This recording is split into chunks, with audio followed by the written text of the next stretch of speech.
ഇവന്റെ അച്ഛന്റെ ആത്മാവ് ഈ ഭൂമി വിട്ടു പോയിട്ടില്ലെന്നാ എനിക്ക് തോന്നുന്നത്. നീ നിന്റെ മോളോട് ഒന്ന് സൂക്ഷിക്കാൻ പറഞ്ഞു. എന്റെ അച്ഛൻ എന്നെ ഒരിക്കലും ശല്യം ചെയ്തിട്ടില്ല. അങ്ങനെ മഹാലക്ഷ്മി പുതിയ പ്രമോല നമ്മുടെ കണ്ണന്റെ അച്ഛന്റെ ആത്മാവ് അതാട്ടോ ഇപ്പൊ വിഷയം. നമ്മുടെ പ്രതാപൻ അപ്പം നമ്മുടെ വൈദ്യരുടെ അവിടെ നിന്നും എങ്ങനെ ഓടിപ്പോകാൻ നോക്കുവട്ടോ ഈ പ്രേതത്തിന്റെ കയ്യിൽ നിന്ന് രക്ഷപ്പെടാൻ വേണ്ടി. അപ്പൊ വൈദ്യര് ചോദിക്കുന്നുണ്ട്, നിങ്ങൾ ആരെങ്കിലും കൊന്നിട്ടൊക്കെ ഉണ്ടോ? അങ്ങനെയാണെങ്കിൽ ആത്മാവ് പിന്നാലെ ഉണ്ടാകും എന്നിങ്ങനെ പറയുന്നുണ്ടേ. പ്രതാപൻ പിന്നെ വീട്ടിൽ ചെന്നു നമ്മുടെ മോഹിനിയുടെ അടുത്ത് പറയുന്നുണ്ട്, മോളുടെ അടുത്ത് കുറച്ച് സൂക്ഷിച്ചോളാൻ പറഞ്ഞോ എന്നിങ്ങനെ പറയുന്നൊക്കെ ഉണ്ട് കേട്ടോ. ലാസ്റ്റ് നമ്മുടെ ദുർഗാമ്മ ഇതറിയാം. അപ്പൊ ദുർഗാമ്മ പറയുന്നുണ്ട്, കണ്ണന്റെ അച്ഛന്റെ ആത്മാവ് മോക്ഷം കിട്ടിയിട്ടില്ല എന്ന് എനിക്ക് തോന്നുന്നു, എന്തെങ്കിലും പൂജയൊക്കെ ചെയ്ത് ആത്മാവിനെ പിടിച്ചു കെട്ടണം എന്ന് നമ്മുടെ ദുർഗാമ്മ പറയുകയാണ്.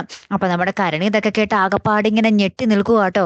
അതായത് തന്റെ അച്ഛനാണല്ലോ നമ്മുടെ കണ്ണന്റെയും ഉണ്ണിയേട്ടന്റെ ഒക്കെ അച്ഛനെ കൊന്നിട്ടുള്ളത്. അപ്പൊ അതെങ്ങാനും അറിയുമ്പോൾ നമ്മുടെ കണ്ണന്റെ ഉണ്ണിയുടെയും ദുർഗാമ്മയുടെയും ഒക്കെ സ്വഭാവം എങ്ങനെ മാറും, എങ്ങനെയായിരിക്കും അവരുടെ പ്രതികരണം എന്നറിയാൻ പറ്റാതെ കരുണ ഇങ്ങനെ എരുതിയിൽ നിൽക്കുവാണ്.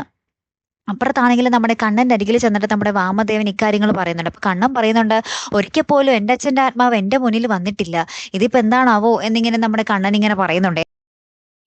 ഏറ്റവും ലാസ്റ്റ് ഉണ്ടല്ലോ നമ്മുടെ കരുണ ഈ സത്യങ്ങളൊക്കെ പറയാനാണോ എന്നറിയില്ല, നമ്മുടെ ഉണ്ണിയുടെ അരികിലേക്ക് പോകുന്നുണ്ട്. ലേശം പേടിച്ചിട്ടൊക്കെ ആയിട്ട് പോകുന്നേ, സംസാരിക്കാൻ പോകുന്നതും. അപ്പൊ ഇനി എന്തൊക്കെയാകും സംഭവിക്കാൻ പോകുന്നത്, ഉണ്ണി ഇത് അറിയുമ്പോഴുണ്ടാവുന്ന പ്രതികരണം എന്തായിരിക്കും അതും നമുക്കറിയണം അല്ലേ. കാത്തിരിക്കാട്ടോ. അടുത്തൊരു വീഡിയോയുമായി വരുന്നത് വരയ്ക്കും ഗുഡ് ബൈ.